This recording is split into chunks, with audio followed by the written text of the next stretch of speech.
East in Less Than 5 Minutes podcast. My name is Igal and I'm your host.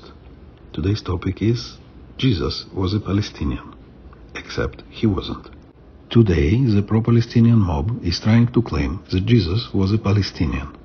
Moreover, some of them even claim he was a Muslim. Well, not only was Islam born some 600 years later, but also the New Testament provides overwhelming evidence that Jesus was deeply rooted in Jewish tradition, law and prophecy. Today, we'll explore how his life, teachings and mission were profoundly shaped by his Jewish identity. Let's start with his ancestry and birth, which firmly establish his Jewish heritage.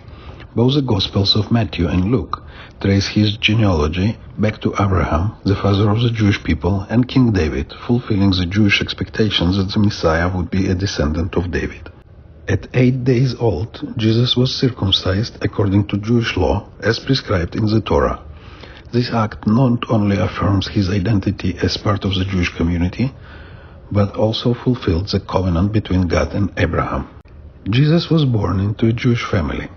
His mother, Mary, or Miriam, and his earthly father, Joseph, followed Jewish customs. For instance, they took baby Jesus to the temple in Jerusalem to dedicate him, fulfilling the requirements of the law of Moses. Growing up in Nazareth, a Jewish town in Galilee, Jesus would have been educated in Jewish scriptures and traditions. By the age of 12, he was engaging with teachers in the temple, demonstrating a remarkable understanding of Jewish law and scripture. Jesus lived as a devout Jew, observing key aspects of Jewish life. Shabbat, he attended synagogue services and taught on the Shabbat. While he challenged certain interpretation of Sabbath law, he emphasized its importance. Festivals, Jesus celebrated major Jewish festivals such as Passover, the Last Supper was a Passover meal. Sukkot, he participated in this festival in Jerusalem. Hanukkah, he is recorded as being in Jerusalem during this time. Prayer, Jesus prayed regularly using traditional Jewish forms. The Lord's Prayer, which he taught to his disciples, reflects Jewish prayer traditions. Jesus' ministry was firmly rooted in the Jewish context. His primary audience was the Jewish people, as he stated, "I was sent only to the lost sheep of Israel."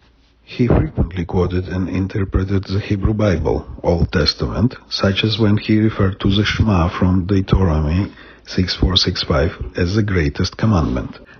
Jesus was often called rabbi by his followers, and his teaching methods, like using parables and debating religious leaders, mirror Jewish rabbinical traditions. The New Testament portrays Jesus as the fulfillment of Jewish messianic prophecies. He was born in Bethlehem as prophesied in Micaiah. He was seen as a prophet like Moses. His suffering and mission aligned with the description of the suffering servant in Isaiah.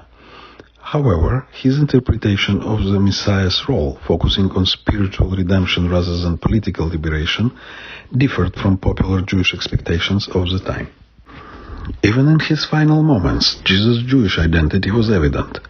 He was tried before the Sanhedrin, the Jewish religious council, for claims of blasphemy under Jewish law. After his crucifixion by the Romans, his body was prepared for burial according to Jewish customs with spices and a proper tomb. The New Testament paints a vivid picture of Jesus as a devout Jew who lived, taught, and fulfilled his mission within the framework of Jewish tradition and prophecy.